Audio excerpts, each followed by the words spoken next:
My work, my volunteerism, basically my entire life is in line with that mission. I entered a field where the people you normally see working in that field don't look like me. And I also entered an industry that has been notorious for women being second in many ways. So the fact that I even exist in the position and the role in the work that I do is how I align with the mission. I make it my personal mission every day that I create a space where women can be who they are and can grow into what they want to grow into and can feel free to explore and make mistakes and grow. The gingered peach has been a really interesting ride for me, especially in the area that we're in. And even with the most recent events that have rocked our nation since the summertime, me being seen is even more important. So I found that it's so important for me to use my voice and my platform to speak for those who aren't on camera and who aren't being seen in those positions every day. And I use the Gingered Peach as a vehicle to do that in the most healthy way possible. For instance, this summer we participated in the Bakers Against Racism campaign, which is what we did. We baked goods and sold them and donated all the funds to I Am Trenton to help them continue to do their work for those who have been impacted by racism. So my everyday life is embodying the mission of the YWCA.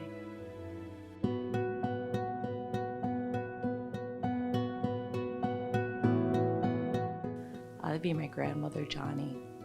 The Gingered Peach is named after her. My grandmother was a woman in the shadows. She was never really seen for how great she was.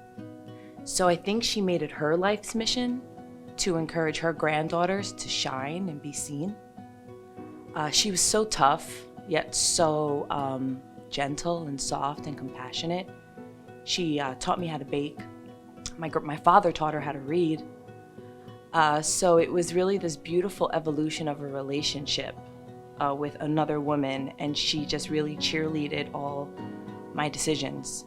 And the Gingered Peach is named the Gingered Peach because she's from Georgia, and we grew up pretty poor, like food stamps poor. So my grandmother you can imagine we heard no a lot as children. And I think my grandmother didn't want the kitchen to be a place where no was a thing. So when I would want to bake a recipe with her and we didn't have enough ingredients, instead of saying, no, we can't make that, she would say, oh, don't worry, darling, we'll just ginger it up. And it was just like her really beautiful way of getting you to embrace what you want to do and work towards something, showing you that you are not limited by your resources, but you just have to be more creative and resourceful in terms of how you move forward. So she has been a huge inspiration for everything that I do and how I live my life.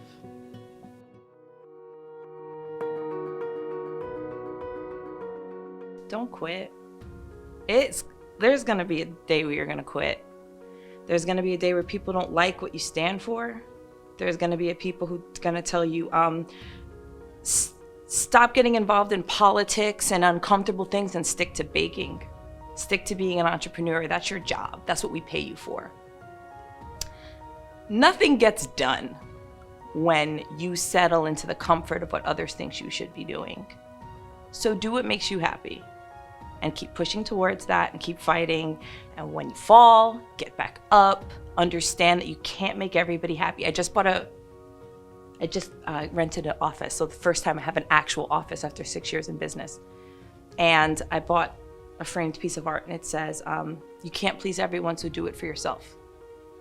Understand that you are on this journey and that it's going to be rough, and equity isn't easily attained.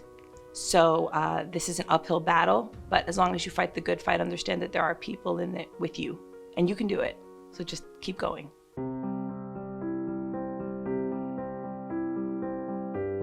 COVID-19 has impacted the need for my organization in a crazy crazy way.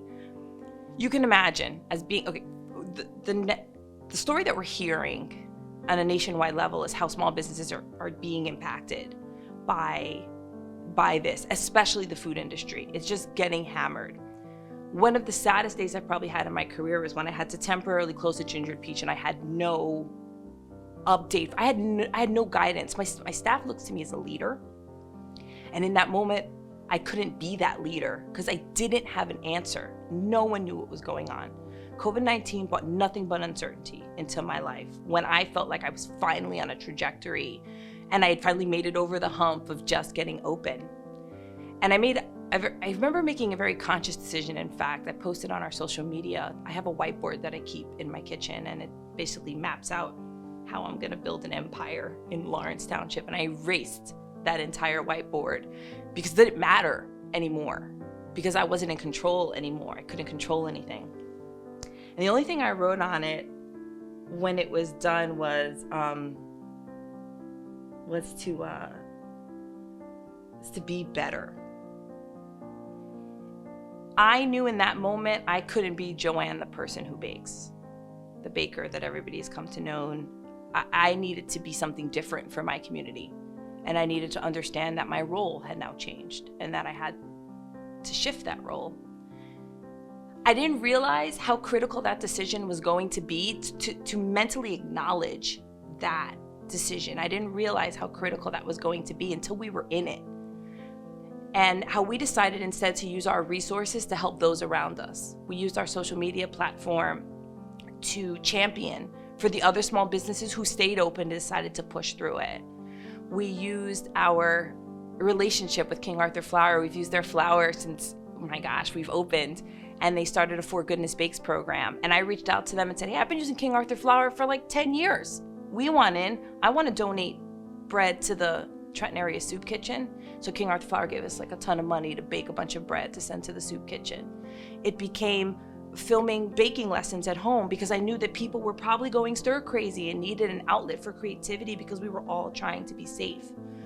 Our pivot into who we were at the Gingered Peach at pre-COVID to after COVID felt like such a change, but it was so in line with who we were. And then I realized that it's important to be present in all capacities that you can be. So our shift and our change, while it felt uncomfortable and it felt uncertain, felt amazing once we were in it.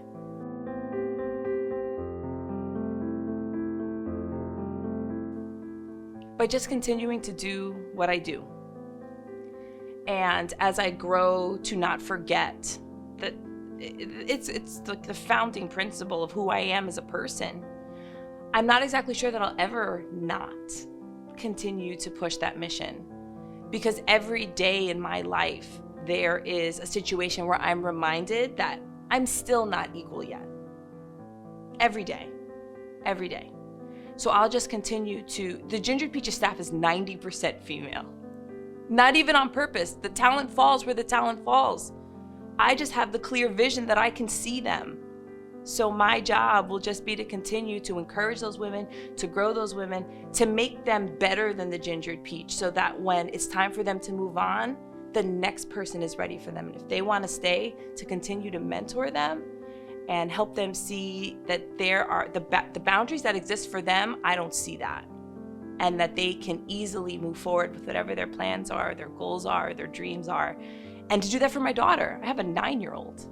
So every day I have to be very careful about who I project as a person so that the others around me can see that they can do it too. So more of that.